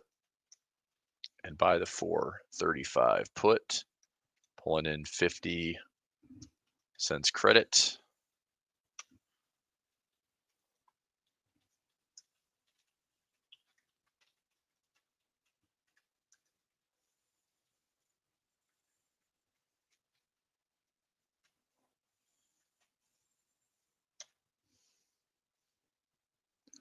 Okay, trades in. All right, so new trade on XSP, new trade on QQQ. I'll get that added into Pulver Alerts. Let me get some questions. Take a look at some currency strength. We'll go top down here. Last week, risk off trading in currencies, Japanese yen, Swiss, and dollar. Today, a little bit choppier, but the Japanese yen coming back to baseline. So we had an interesting start for the day, but getting back more like risk off. Speaking of, let me go 6J for Japanese yen. creeping up towards some highs. My Japanese yen futures trade is looking pretty good. Let's go here. Up about $3,400 on Japanese yen futures. FXY is up around $1,400. So my JPY plays are doing okay. Got about 34 and 14. So I'm up about $4,800 on Japanese yen plays right now. And I'll just let them continue to do their thing. Go back to SPX. 225 still trading for 250. I mean, geez, a Pete's, man. This thing's taking all freaking day.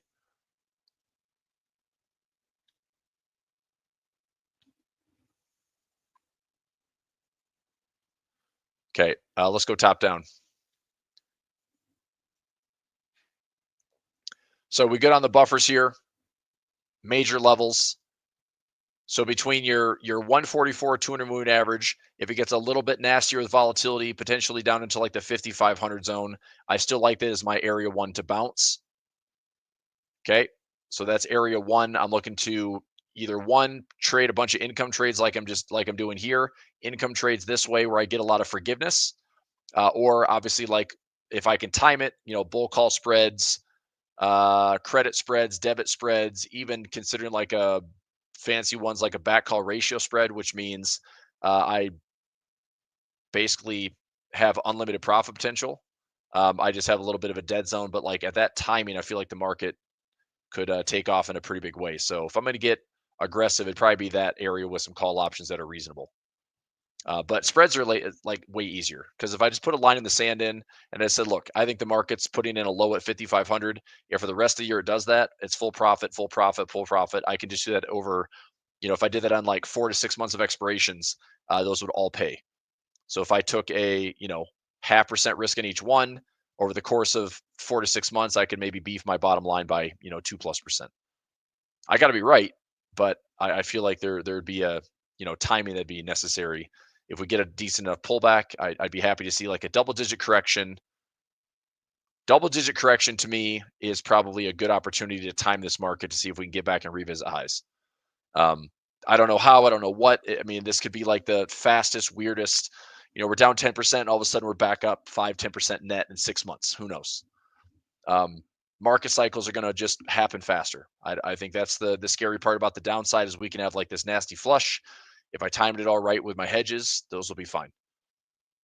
So a lot of bracing for impact. Don't be silly and think that the market just it has to go up. It's like, look, I could be dead wrong, and we could come down into this yearly 5 period, and all of a sudden, I'm looking at a decent level at 5,500, but the reality is the market's like, man, we're going to retest 5,000. We're going to retest 4,900.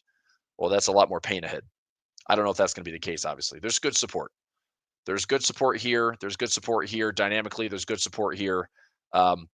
This would be a really ugly correction, but if I had a 20% discount, it is great support. We had a 20+% correction in 2022. The market ripped up 70+% in 2 years. So a little bit of patience and a little bit of timing could certainly pay huge, huge gains. All right, that's where we're at. Let's go. I think equal weighted, like I mentioned. I am looking at equal weighted RSP and as well equal weighted QQQE. I mean, we're getting some pullbacks, which is good. I've still got some dollar cost average levels in. If they get uglier, I bought in here at 177. I do have a pending order again at 170. If there's a follow through, let's say we go high, low, lower, high, lower, low, 165. I might actually adjust this from a 170 to 165 and just time this. I'm going to look at a symmetry play here instead. So if I go top to bottom, let me delete these lines. Let's go top to bottom.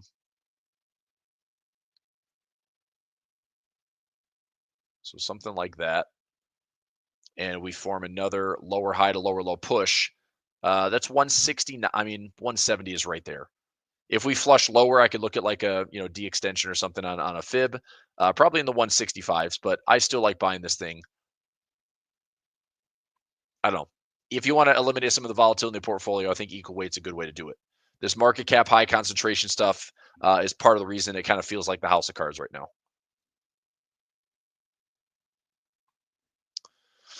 Futures, hedging is important. I'm hedged. NDX, same thing. A lot of dynamic support, just talking about it.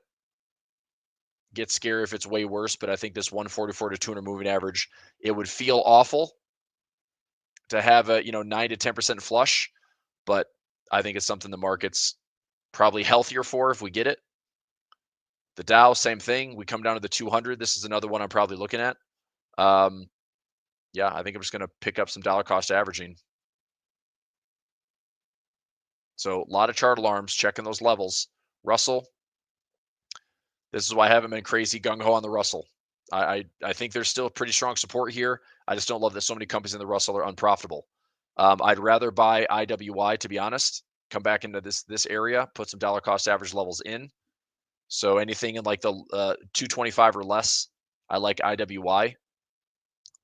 This one has actually performed a little bit better. I'm looking for a range trade if we get it. Let's say we cap this high and maybe come back down to equal lows. Anything around like $80.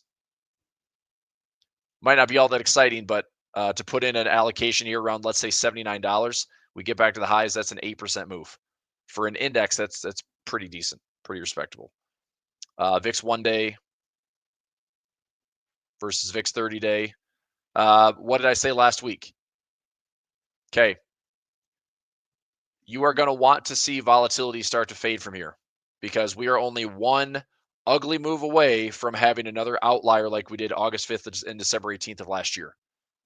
Okay. We don't go from like 10 to 60, but we do go from 10 to 20, and then from 20 to 30 or 20 to 40, that's when things get really ugly.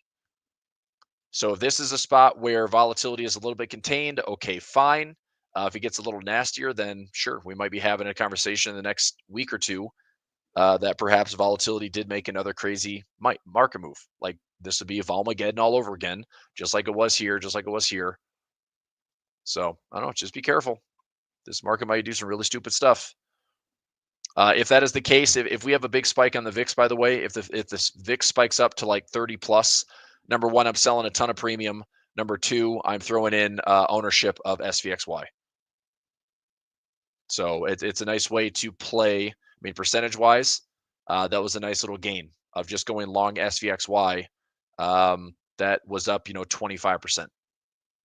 So it's not perfect, but if we spike down into like the low 40s, I'm going to scoop up some SPXY. Dollar index, we were coming down to my 106 or 105.50 zone. That's where I'm looking at for some support. Oil, I'm staying out of oil right now, which I'm kind of happy that I am, even though price is obviously very indecisive here in the middle. Could we have a low and high? Yes, no, maybe. We'll find out. Natural gas, big gap lower today. I didn't roll this. I kept it for the April expiration. That's fine. But I'll keep an eye on natural gas. Gold, lots of wicks, but actually today wicked higher again. So we hit another all-time high in gold. It didn't close above it, obviously. I think gold is going to be fighting the good fight. I don't know if we're going to really do much to take down gold unless there's like a heavy profit taking, but there's so much geopolitical tension out there. There's so much concern, uncertainty. And not everyone is just jumping into Bitcoin. Not everyone is obviously dumping money into the dollar. If there's safe haven flows and there's inflation concerns, central banks are also hoarding and trying to load up on gold. So what does that mean? Gold probably stays bid. A pullback looks good. A pullback, it looks good. Without it, I think we just stay bid. The weird part about gold would be if we don't pull back at all and we just start talking like, is gold in a bubble? But to get to a bubble and to actually have like headline news show gold's in a bubble, I mean, who knows what that price could be? We could be at $3,500 an ounce. We could be at $4,000 an ounce. Who knows? So, I mean, I'm not shorting gold. I'm just waiting to see if we have any technical dips or levels to pull back to, and I'll buy some more gold. If we just keep grinding higher and all of a sudden it becomes very much like a capitulation move, then maybe I'll start looking at moving some stop losses. Silver, pulling back a little bit. That's annoying. Bitcoin, pulling back, staying somewhat resilient. MicroStrategy down to 282. Holy bejesus. All right, let me check something really quickly here.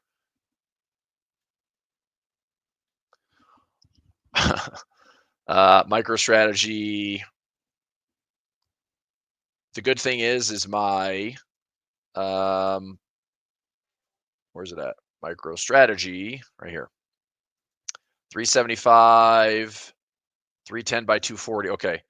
So my 240 put is now up $1,000. Let me see. I bought this for 1050, and right now it's trading for 21. I mean, I can lower my cost basis, recollar this thing. My covered call is up around $2,500. Let me see. I got into this collar. What was it closing for? 1310 debit. So I think individually. So the nice thing is I can lower my cost by another $10 with the put. I don't want to be super cute. All right, I'm gonna have to write this down. This is gonna be a big to-do for me today on MicroStrategy. MSTR long put, and they'll do adjust my collar position. Because my break even's 269. If I take another $10 off that, my break even goes down to 259 or so. And then I recollar this thing. I might even tighten up the call side. There's room to drop the 250. There's room to drop the 200. Like, this thing could get super ugly. It's 2 to 3 times the leverage of Bitcoin. So if Bitcoin does not find a support level around 91, I didn't draw that very well, but you get the idea. If Bitcoin does not find support at 91, there is certainly room to drop into like 80. My concern on a stock like MicroStrategy is that it is trading like such a leverage proxy to Bitcoin that we could be talking MicroStrategy is down to $200. So I need to find every bit of my option trade to protect that, which I can. I mean, I think I can still flip this into some profit. But if all this is a high, low, lower, high, lower, low, well, that 240 level is fine. I mean, but do I want to get too cute and fancy with it? Not necessarily. So I think what might be in my best interest right now would be to close out my put, consider closing out my call.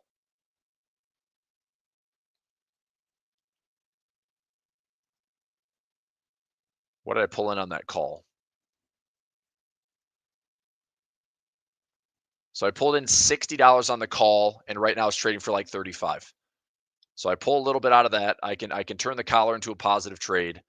It's going to throw my break evens off a little bit. I'm going to have to do some recalculating, which is not fun, but I'll do the math. I'm still getting paid on the put and the call. That's good. But this is going to be an adjustment. So I'll save that for like off air. But I think on the accounts that I have that own MicroStrategy, I've got to turn this into an update. So, all right, that's that. I'll go for a couple more minutes. And I'm going to wrap things up here. Coinbase, son of a biscuit. Coinbase is also feeling some pain here. I've got some income trades down into the 150s, 160s. Man, I mean, it's like the correlation of Bitcoin. It's like, look at how fast money is leaving. Like MicroStrategy, dump. Coinbase, dump. Bitcoin's like, it's hanging in there. IBIT, it's hanging in there. So your peripherals are just getting smoked right now. Is there some support? I mean, you'd hope so. I hope so. Ethereum, still not doing anything great. Copper, pretty nice pullback on copper. I still like the income trade. Still like China, still having some lift. DAX, a couple days to the downside. FTSE, same thing. Fez is a way to play the DAX. Argentina, fake out at the highs, looking for pullbacks. China, poke the highs in September, pulling back a little bit. Brazil down slightly. Mags, this is probably a bad sign for Mag 7. Nvidia is going to be a big deal this week to either save this or we're putting more pressure on Mag 7. Look, there's going to be a lot of pain. If Mag 7 is going to get worse for wear and fall into like the 144, the 200 moving average, if you are in the SPY or the Qs, it is such high concentration in those Mag 7s, it's going to pull the entire market down. Now, this is the broadening out that I talked about. The market can broaden out even in a bear correction because everyone's going to be forced to go elsewhere. Rather than putting money into momentum and growth, people are going to go into defensives. People are going to go into less volatility. You'll probably see some reaction in bonds, perhaps. But this is going to be a major spot to watch this week. If Mags, because of Nvidia earnings this week, is back up, okay, fine. If we are pushing lower, then brace for some pain ahead. Okay, Apple took out the earnings high. That's interesting. Amazon still sliding a little bit lower. Okay, fine. Google, dollar cost averaging there. Meta's had a nice pullback. This is a nice little expiration for this Friday. That's a broken wing that's going to pay me like $50 contract with a profit trap. Profit trap's probably not going to get filled. Netflix also did what I wanted. I closed that one for profit. It was a dollar credit. I closed out for like 10 cents. It was a $1.15 credit actually. So I closed that for profit. That one's done. Microsoft, some income trades on this one. Nvidia, we've got some earnings on Wednesday after market. Tesla down to 329, revisiting this recent low. Tesla probably just has to find time to base. I wouldn't be surprised if we base in like the 280s to 250 zone. It might feel like crap to base in Tesla that far lower, but just hit profit on SPX. Good. About F in time. Only took hour and a half. So that was $1.80.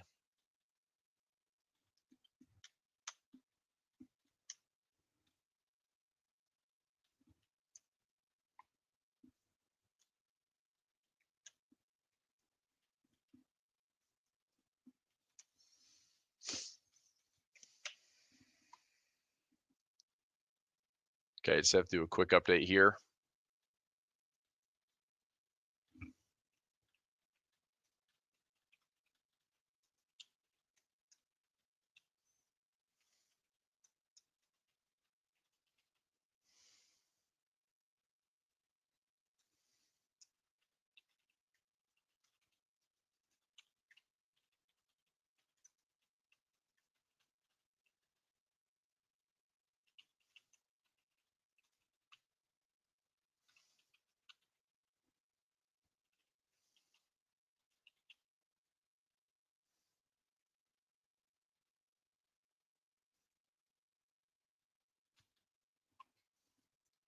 Okay, I'm going to look at another trade right here for SPX.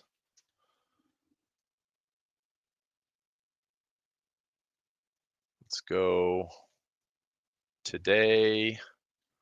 Move my strikes 60, 40. Let's check the numbers here. 60, 40. Oops, I don't love that spot.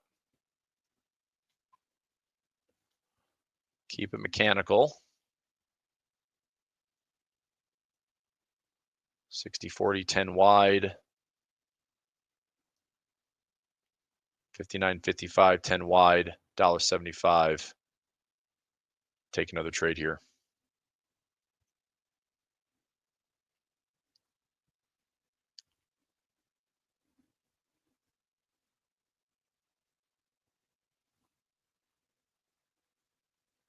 Okay. All right, hang on a second. Check it again. 60, 35, 45, and 59, 50, and 40. I'm trying to get $1.25 out of this.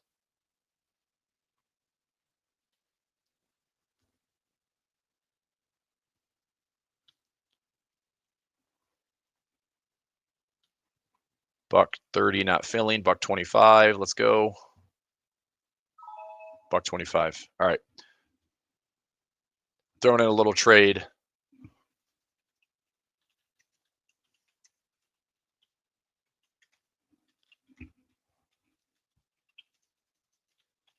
$60.35 call, $60.45 call, $59.50 put, $59.40 put.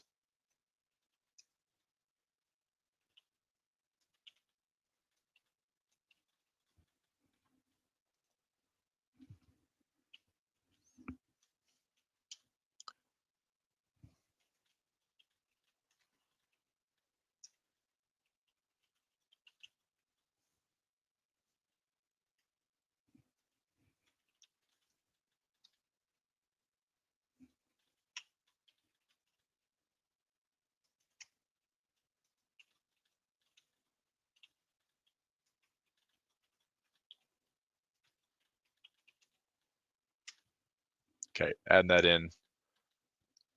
See if I can turn this into a nice little profit today. So I'm going to try to turn this in here. 1, 2, 3, 4.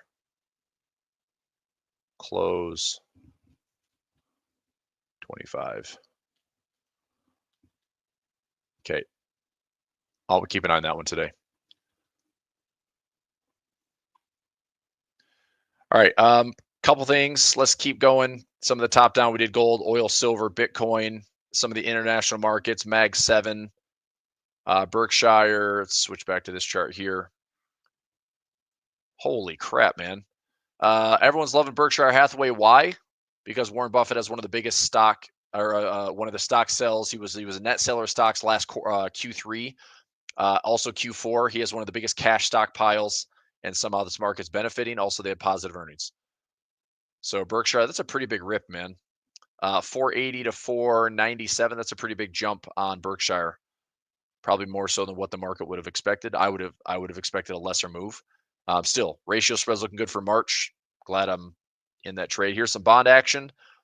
We're breaking TLT's looking good for a full winner. Got some exposure there as well.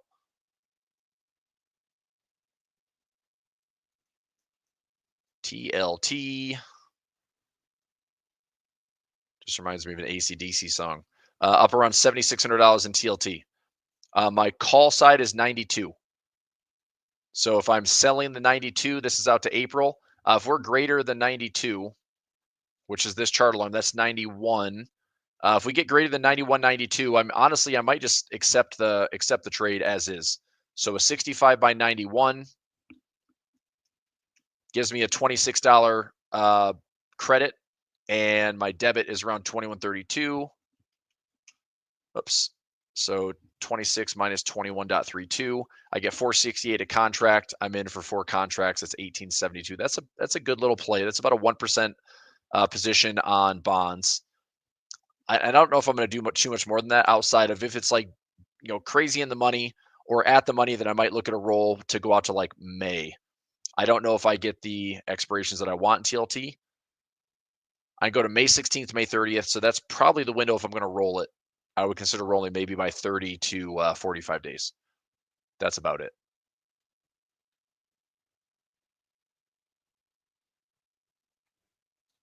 All right, let me get this one back to SPX here.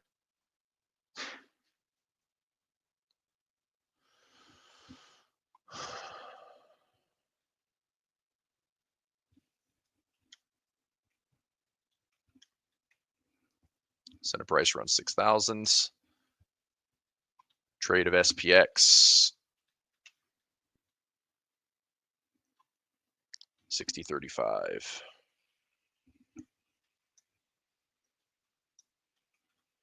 $60.35.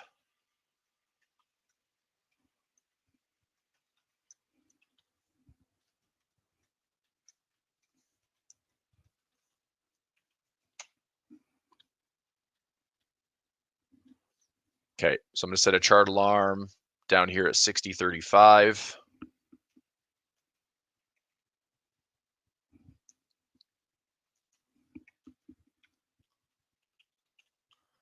That's my bear call spread level. That'd be above today's high. Not saying we can't get there, but hopefully we don't. So I'm going to try to take as much profit of this as I can. Then at the downside, 59.50. We have to have some fresh lows on the day. So another chart alarm there.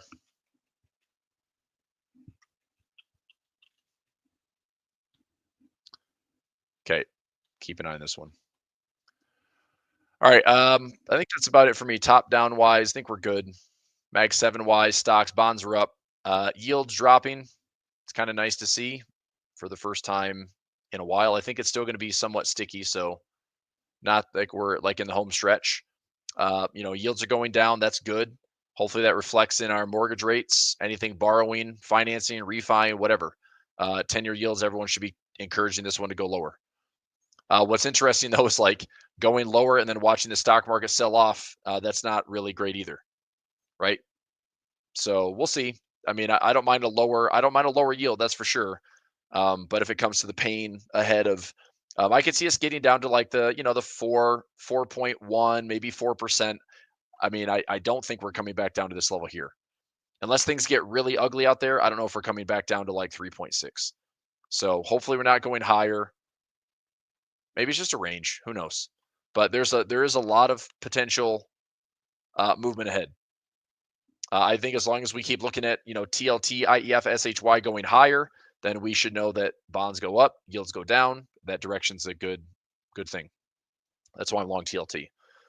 What else? Futures wise, we're good. Watch the dollar. Let me take a look at some spreads. I mean, spreads are still pretty tight. This is high yield bonds. This is AAA, triple B, triple C. Spreads are still pretty tight, which is encouraging. China wise, BABA down a lot, which I'm glad that I took profit. I still missed out a little bit. I mean, that was another $18 a share. I closed out right around that 126 handle. We got up to 144, so I obviously missed a little bit, but timing wise, it was, I'd say, good enough. I still had like a 45% return there. Baidu pulling back. This is fine. I've got the collar trade in. FXY pulling back. JD, I didn't roll it. I've got this. I need this to stay above $39 by this week. So this is one that could get called away for profit. I'll set a chart alarm down here at $39. So $39 covered call.